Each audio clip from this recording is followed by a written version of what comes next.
Well, keeping our children safe in and out of the classroom has become ever more complicated because of smartphones. Today, the mother of murdered schoolgirl Brianna Ghey published an open letter calling for a full ban on mobile phones in schools.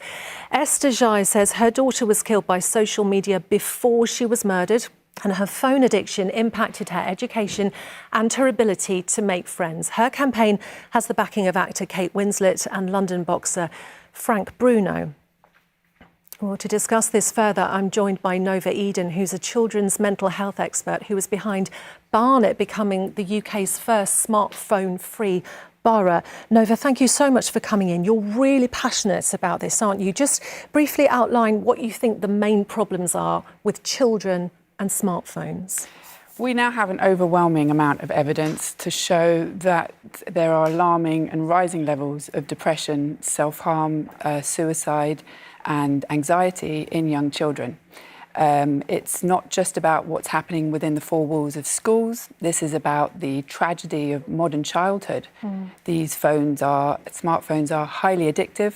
They are keeping children from doing all the healthy activities that they need, socialising face-to-face, what they need for their healthy brain development. So the mere presence of a smartphone, we know, is a distraction in schools. Yes, and this is exactly what Esther Ghey is saying in her campaign. Let's just for a second bring in what the government's saying, because Wes Streeting has responded today. This is what he said. We do listen carefully to what campaigners are saying, and we are looking at the whole issue of how we keep children and young people safe online, wherever they're accessing online devices, because obviously, we think it's important that when children are in classrooms like this one, they're paying attention to the teacher at the front of the classroom. OK, so he's kind of agreeing with the general idea, but just how difficult is it in practice to bring in this ban? How difficult did you find it in Barnet, for example? Could it be rolled out across the country? Yes, absolutely. It's such an important campaign, but this is just a small part of really what we are trying to achieve.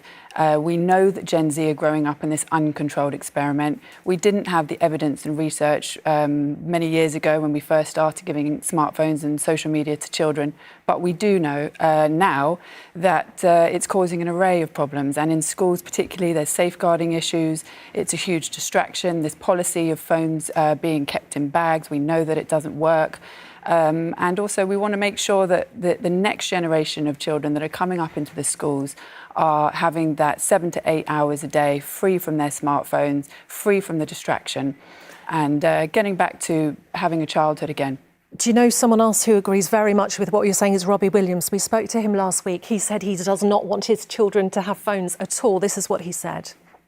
How do you navigate all that with They your don't have kids? phones. They're not going to have phones for as long as humanly possible. I'm 51. I can't deal with the corrosive nature of the internet and things. It hurts me. It ruins my day. How can I give this drug to a 12-year-old? How can I give this drug to a 7-year-old? Very briefly, we're running out of time, but a drug, strong words. We need to challenge the norms that are no longer serving our children. It should be no smartphones before the age of 14, no social media before the age of 16, all schools to be smartphone free, and we desperately need our government here in the UK to step up and protect our children here in the UK. OK, Nova Eden, very good to speak to you. Thank you. Thank you.